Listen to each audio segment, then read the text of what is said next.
सध्या पुरुषामध्ये खांद्याला खांदा लावून धावणाऱ्या महिलांचा समूह आहे.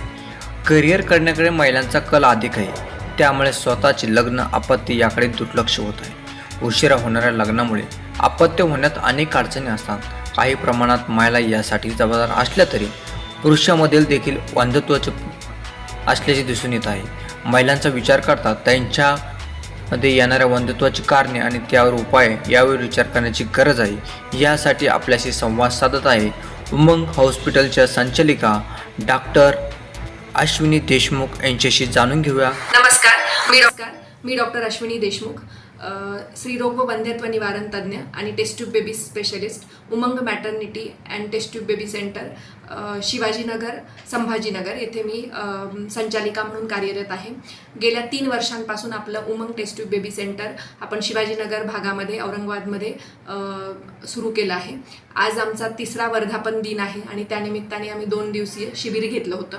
आणि या शिबिरामागे आमचा एकच हेतू असतो की जे काही गरीब लोक आहेत किंवा ज्यांना ट्रीटमेंट घेण्यामध्ये अडचणी येतात किंवा लॅप्रोस्कोपी, IVF, नंतर मोठ्या सोनोग्राफीज हे करणं ज्यांना पैशाच्या कारणाने शक्य होत नाही, अशांना खुलेपणाने आमच्याशी येऊन बोलता यावं आणि सहजरित्या ह्या ट्रीटमेंट करता याव्यात म्हणून आम्ही वर्षातून एकदा हा 2 दिवसाचा शिबिराचा कार्यक्रम आयोजित करत असतो.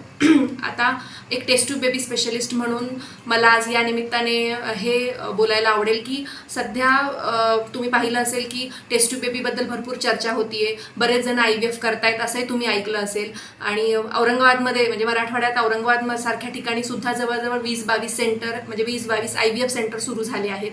म्हणजे पूर्वी जे असं ही ट्रीटमेंट जी आपल्याला पुण्या, मुंबईला, दिल्लीला जाऊनच करावी लागायची, ती ट्रीटमेंट आता आपल्याला औरंगाबादमध्ये सुद्धा अवेलेबल झाली आहे. आणि औरंगाबादमध्ये सुद्धा खूप सारे तज्ज्ञ डॉक्टर याच्यासाठी तुमच्याकडे अवेलेबल आहेत. परंतु हे सगळं असताना सुद्धा अजूनही टेस्ट ट्यूब बेबीबद्दल लोकांना खूप सगळे गैरसमज आहेत. लोक अजूनही त्याला पॉझिटिव्हली घेत नाही आहेत. कारण की याच्या मागचं कारण म्हणजे आपलं कुठल्याही गोष्टीमागचं त्या गोष्टीची भीती वाटणं किंवा त्या गोष्टीसाठी न जाण्यामागचं आपलं कारण हे आपलं त्याच्याबद्दलचं अज्ञान हेच असतं. आणि म्हणून तुम्ही या गोष्टीला न घाबरता त्याला व्यवस्थित समजून घेणं, त्याच्याबद्दलचं सगळं नॉलेज अक्वायर करणं गरजेचं आहे.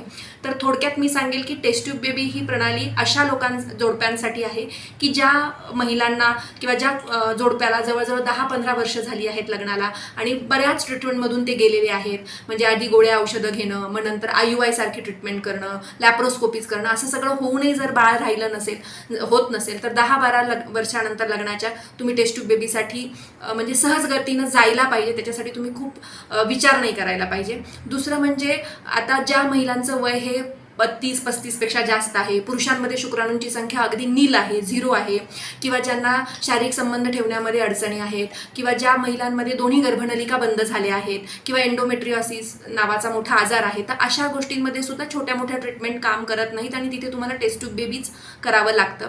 आणि टेस्ट ट्यूब बेबी ही प्रणाली अशी आहे की ती सुद्धा तुम्ही योग्य वेळी केली तरच तुम्हाला रिझल्ट देणार आहे.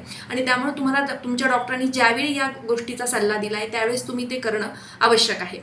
आता तुम्ही म्हणाल की इन्फर्टिलिटी आहे म्हणजे वंध्यत्व आहे म्हणजे आम्हाला टेस्ट ट्यूब बेबीज लागणार आहे का? तर असं नाही आहे. बरेच जण डॉक्टरांकडे जाणं 2-3 वर्ष याच्याकरता टाळतात की त्यांना असं वाटतं की आम्ही जर 1 वर्षात 2 वर्षात डॉक्टरांकडे गेलो तर डॉक्टर आम्हाला डायरेक्टली मोठी काहीतरी ट्रीटमेंट सांगतील, ऑपरेशन सांगतील, टेस्ट ट्यूब बेबी करायला सांगतील. तर असं नाही आहे. तुम्हाला लग्नानंतर 1 ते 1.5 वर्षामध्ये शारीरिक संबंध योग्य वेळेत ठेवून सुद्धा जर बाळ राहत नसेल तर 1-1.5 वर्षानंतर तुम्ही तज्ज्ञ डॉक्टरांना भेटण्याची आवश्यकता आहे. ते तुमच्या दोघांच्याही म्हणजे इन्फर्टिलिटी हा एक कपलचा प्रॉब्लेम आहे, तर तुमच्या दोघांच्याही काही तपासण्या करतील. जसं पुरुष पार्टनरचं वीर्य तपासणी करणं आवश्यक असतं. याच्यासाठी सुद्धा बरेच पुरुष पुढे येत नाहीत. बराच वेळा आम्हाला 6 महिने 8 महिने आमच्याकडे फक्त महिलाच येत असतात आणि मग आम्ही खूप आग्रह केल्यानंतर पुरुष पुढे येतात. तर जेव्हाही तुम्ही पहिल्यांदा डॉक्टरांना कन्सल्ट करण्यासाठी जाता की तुम्हाला वंध्यत्व आहे म्हणून, तेव्हा तुम्ही जातानाच दोघांनी जाणं गरजेचं असतं आणि दोघांच्याही टेस्ट सेम वेळेस होणं गरजेचं असतं. ज्यावेळेस महिलेची सोनोग्राफी किंवा काही रक्त तपासणी आपण करतो त्याच वेळेस पुरुषाचं सुद्धा वीर्य तपासणं गरजेचं असतं. या साधारण बेसिक तपासण्या झाल्यानंतर डॉक्टरांना अंदाज येतो की प्रॉब्लेम कुठे आहे. मग काही मेडिसिन्स, काही गोळ्या औषधं देऊन, अंड वाढण्याची गोळी देऊन, अंड कसं वाढत आहे म्हणजे श्रीबीज कसं तयार होते हे फॉलिक्युलर मॉनिटरिंग करून बघणं, मग ज्यावेळेस श्रीबीज परिपक्व झालं आहे त्यावेळेस त्यांना संबंधाच्या तारखा काढून देणं आणि संबंध ठेवायला सांगणं ही साधारण पहिली पायरी असते कुठल्याही वंध्यत्व असलेल्या जोडप्याला ट्रीट करण्याची. जर याच्यातून आपल्याला 4-6 महिन्यात रिझल्ट नाही मिळाला तर गर्भनलिका बंद आहेत का हे बघण्यासाठी कधी कधी डॉक्टर तुम्हाला HSG नावाचा एक्सरे करायला सांगतात किंवा कधी कधी लॅप्रोस्कोपीची सुद्धा ट्रीटमेंट सुचवली जाते, दुर्बिणीची शस्त्रक्रिया. याच्यानंतर पुढची पायरी ही IUI असते. जर का पुरुषांना काही धातूचा प्रॉब्लेम असेल, शुक्राणूंची संख्या खूप कमी असेल तर अशा पुरुषांना आपण म्हणजे शुक्राणू वॉश करून ते आपण महिलेच्या गर्भाशयात सोडतो. ही IUI पद्धत झाली. आणि यातूनही जर रिझल्ट नाही मिळाला तर मग पुढची आणि शेवटची पायरी ही टेस्ट ट्यूब बेबी असते. त्यामुळे प्रत्येकच जोडप्याला तुम्ही तज्ज्ञ डॉक्टरांकडे गेल्यानंतर किंवा IVF हॉस्पिटलमध्ये गेल्यानंतर तुम्हाला डॉक्टर IVFच सांगतील असं नाही आहे. प्रत्येकाचं इन्फर्टिलिटी किंवा वंध्यत्व असण्याचं कारण वेगळं असतं आणि त्यानुसार डॉक्टर तुमची ट्रीटमेंट करतात. टेस्ट बेबी म्हणजे काय मॅडम? हे प्रत्येकाला ग्रामीण भागात अजून माहीतच नाही आहे काय, तर याचं एक थोडं सविस्तर सांगा ना. हां, तर आता टेस्ट ट्यूब बेबी म्हणजे काय की याच्यासाठी तुम्हाला आपल्याला नॉर्मली गर्भ कसा राहतो हे थोडक्यात माहीत असणं गरजेचं असतं. जसं की महिलेचं पाळीच्या दुसऱ्या दिवसापासून एक श्रीबीज तयार व्हायला सुरुवात होतं. पाळीच्या दुसऱ्या दिवसापासून ते श्रीबीज हळूहळू वाढत 14व्या-16व्या दिवशी ते परिपक्व होतं आणि मग ते फुटतं. आता ते फुटल्यानंतर इथे हे आपले 2 बीजांडकोश असतात, याच्यातून श्रीबीज तयार होतं आणि ते तयार होत असताना वाढून फुटतं. ते फुटल्यानंतर ह्या आपल्या 2 गर्भनलिका असतात. या 2 गर्भनलिका हे श्रीबीज फुटल्यानंतर ही गर्भनलिका त्याला पकडते आणि ते त्या श्रीबीजाला वाहून इथपर्यंत आणते गर्भनलिकेमध्ये. त्याच वेळेस जर का संबंध झाले तर शुक्राणू योनी मार्गामार्गे गर्भाशयाच्या थ्रू गर्भनलिकेपर्यंत पोहोचतात आणि मग इथे गर्भनलिकेमध्ये गर्भ बनतो. म्हणजे श्रीबीजाचं आणि शुक्राणूचं मिलन हे या गर्भनलिकेमध्ये होतं आणि त्यामुळे गर्भनलिका नॉर्मल असणं, ती खुली असणं हे खूप आवश्यक असतं. आता ज्या काही कारणांमुळे ही गर्भनलिका जर बंद झाली असेल तर अशा लोकांना नॅचरली गर्भधारणा होऊ शकत नाही आणि मग अशांना आपण टेस्ट ट्यूब बेबीचा पर्याय देतो. तर टेस्ट ट्यूब बेबीमध्ये आपण काय करतो की हे श्रीबीज फुटून इकडे जाण्याऐवजी आणि शुक्राणू इकडे जाण्याऐवजी आपण हे श्रीबीज बाहेर काढून घेतो. म्हणजे महिलेला सुरुवातीच्या पाळीच्या 10 दिवसांमध्ये काही इंजेक्शन्स देऊन हे श्रीबीज आपण बाहेर काढून घेतो आणि दुर्बिणी म्हणजे सोनोग्राफीद्वारे आपण एक निडल इकडून पास करून हे श्रीबीज बाहेर काढून घेतो.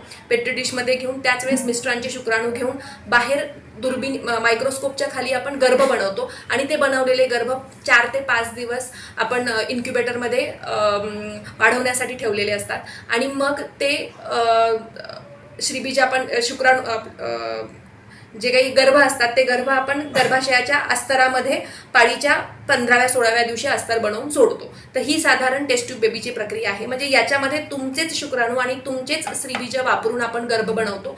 फक्त काही कारणास्तव श्रीबीज आणि शुक्राणू हे नैसर्गिकरित्या जर त्या महिलेच्या शरीरामध्ये एकत्र येत नसतील तर ते आपण बाहेर एकत्र आणतो, बाहेर गर्भ बनवतो आणि तो बनवलेला गर्भ आपण गर्भाशयामध्ये रोपण करतो. तर ही साधारण शॉर्टमध्ये टेस्ट ट्यूब बेबीची प्रक्रिया आहे आणि याला साधारण 1 ते 1.5 महिन्याचा काळ लागतो. बरेच ठिकाणी ग्रामीण भागामधले समजा मिस्टर येत नाही बरेच महिलांचे, तर याच्या मागचं कारण काय? बरेच जण म्हणते आम्ही नको, तर याच्या मागचं बऱ्याच जणांचं म्हणजे लाज वाटणं किंवा याच्या मागचं खचून जाणं म्हणाला. पहिली गोष्ट तर कितीही म्हटलं तरी आपल्याकडे अजूनही पुरुष प्रधान संस्कृती आहे आणि त्याच्यामुळे बाळ न राहण्यामध्ये माझं काही कॉन्ट्रीब्युशन असू शकतं आणि माझा जर दोष निघाला तर मी लोकांना काय तोंड दाखवणार, ही पहिली तर एखाद्या पुरुषाची म्हणजे मनाची धारणा असू शकते आणि त्याच्यामुळे ते बऱ्याच वेळा टेस्ट करण्यासाठी पुढे येत नाही. आणि अजूनही मी म्हटलं तसं अज्ञान, बऱ्याच लोकांना असं वाटतं की बाळ राहण्यामध्ये 80-90% प्रॉब्लेम हा महिलेचाच असू शकतो, पुरुषाचं त्याच्यामध्ये कॉन्ट्रीब्युशन नाही आहे. तर असं नाही आहे. बाळ न होण्यासाठी 50% हे पुरुष कारणीभूत असतात आणि 50% हे महिला कारणीभूत असतात आणि त्यामुळे प्रत्येक पुरुषाने ज्यांना बाळ होत नाही अशाने पुढे जाऊन स्वतःची तपासणी करणं, न घाबरता, न डगमगता आणि कुठलीही लाज न बाळगता ही टेस्ट करणं गरजेचं आहे. जसं आपल्याला कुठला दुसरा आजार झाला, तुम्हाला TB झाला, शुगर झाली, BP झाला, तुम्ही डॉक्टरांकडे जाऊन तपासणी करता आणि गोळी औषध घेता, तसंच हे आहे. म्हणजे ग्रामीण भागामध्ये बऱ्याच महिलांना वाटतं आपलं मी जाते पण माझा मिस्टर येत नाही, याचं काउन्सिलिंग कसं करतात इथं आल्यानंतर? हे मी सांगितलं तसं त्यांना त्याच्याबद्दलचं नॉलेज देऊनच तुम्ही काउन्सिलिंग करू शकता. जोपर्यंत आपण त्यांना हे समजून सांगत नाही की 50% कॉन्ट्रीब्युशन हे मिस्टरांचं आहे, मिस्टरांनी जर धातू दिला नाही, तो धातू किती खराब आहे, त्याच्यामुळे कारण आहे का गर्भ न राहण्याचं, हे जर आपण शोधलं नाही तर आपल्या ह्या ट्रीटमेंटला काही अर्थच उरणार नाही. आणि हे समजून सांगितल्यानंतर बऱ्याच महिला आपल्या पुरुषांना हे समजून सांगून इथपर्यंत घेऊन येतात. पण त्याच्यासाठी तुम्ही योग्य डॉक्टरांकडे जाऊन डॉक्टरांचं मार्गदर्शन घेणं आवश्यक आहे. काय आव्हान करसान तुम्ही सर्वसामान्य नागरिकांना? आता टेस्ट ट्यूब बेबी संदर्भात तर मी हेच आव्हान करेल की प्रत्येकाने न घाबरता न डगमगता आपला जो काही प्रॉब्लेम आहे तो आपल्या इन्फर्टिलिटी स्पेशलिस्टला सांगणं गरजेचं आहे. तुमचे जे काही प्रॉब्लेम आहेत किंवा तुम्हाला ज्या शंका वाटतात आपल्या ट्रीटमेंटबद्दलच्या त्या खुल्या मनाने तुम्ही डॉक्टरांना विचारण्याची गरज आहे. आणि दुसरं म्हणजे डॉक्टरांवरती विश्वास ठेवण्याची गरज आहे. मी आजकाल पाहते की बऱ्याच जणांना असं वाटतं की नाही टेस्ट ट्यूब बेबी प्रक्रिया खूप खर्चिक आहे, तिथे डॉक्टर आपल्याला फसवतील. तर असं नाही आहे. कुठल्याही जोडप्याला जेवढं वाटतं की मला मूलबाळ व्हावं तेवढंच त्या ट्रीटिंग डॉक्टरला सुद्धा वाटत असतं आणि डॉक्टर तन्मयतेनेच तुमची ट्रीटमेंट करण्याचा प्रयत्न करत असतो. तुम्ही जर प्रत्येक 2 महिन्याला 4 महिन्याला डॉक्टर बदलत असाल तर त्यानं अविश्वासापायी तर त्यानं काय होतं की डॉक्टर आणि पेशंटमध्ये रॅपो एकतर तयार होत नाही आणि दुसरं म्हणजे डॉक्टरला पेशंटचा प्रॉब्लेम काय आहे हे समजण्याआधीच तुम्ही डॉक्टर बदललेला असतो आणि त्यामुळे नुकसान हे तुमचं होतं. त्यामुळे तुम्हाला जो काही प्रॉब्लेम आहे तो तुम्ही ज्या तज्ज्ञ डॉक्टरकडे जाताय आणि मेन म्हणजे आपण तज्ज्ञ डॉक्टरांकडे जाण्याची आवश्यकता आहे. तर बऱ्याच वेळा जेव्हा वंध्यत्व असतं तेव्हा आपण बुवा बाजी हे सगळं याच्यामध्ये मग देव म्हणजे या गोष्टी पण तुम्ही करा. म्हणजे तुमचा जर विश्वास असेल देवावरती तर प्रार्थना करा. पण या ज्या काही आपण गोष्टी करतोय त्याच्यातून आपल्याला खरंच बाळ मिळू शकतं का याचा सत्सद्विवेक बुद्धीने विचार करूनच मग त्या गोष्टी करा. आणि जर तुम्हाला 10, 12, 15 वर्ष बाळ होत नाहीये तर मला नाही वाटत की कुठल्या छोट्या मोठ्या गोष्टी करून तुम्हाला बाळ राहणार आहे. तुम्हाला योग्य ठिकाणी सायंटिफिक ठिकाणी जाऊनच ट्रीटमेंट करण्याची गरज आहे आणि डॉक्टरांवरती विश्वास ठेवून डॉक्टर जी ट्रीटमेंट सांगतील ती पुढे जाऊन करण्याची आवश्यकता आहे.